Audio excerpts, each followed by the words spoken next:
Čau ceturtdienā. Gribu padalīties ar mazajām uzvarām. Reklāmu palaidu pagājušās piekdienas pēcpusdienā.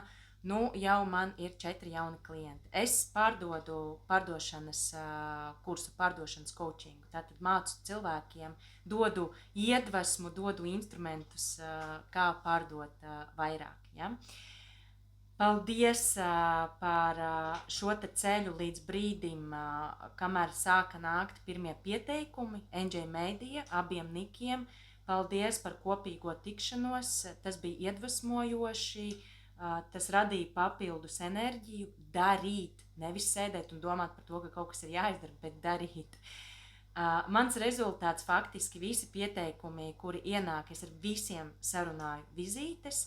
Un, ja man dienā ir 4-5 tikšanās, tad dotajā brīdī 2 dienu saucamais hitreits pārdošanā man uzrāda 50%. Tātad 2 ir nē, 2 ir jā.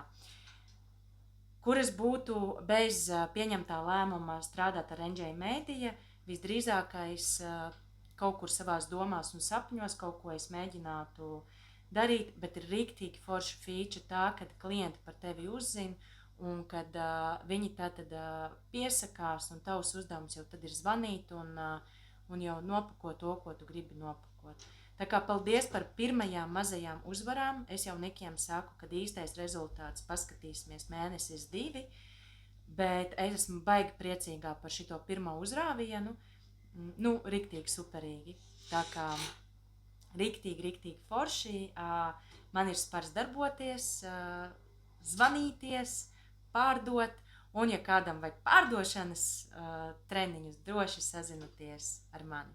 Čau, lai forši ceturtdiena, piekdiena, ražīgi, zvanam, pārdodam, pakojam, rūpējamies par saviem sapņiem un mērķiem, tā lai mēs viņus pēc iespējas ātrāk sasniedzam un varam izvirzīt jaunus, vēl lielākus mērķus. Čau, paldies puiši, rīktīgs paldies!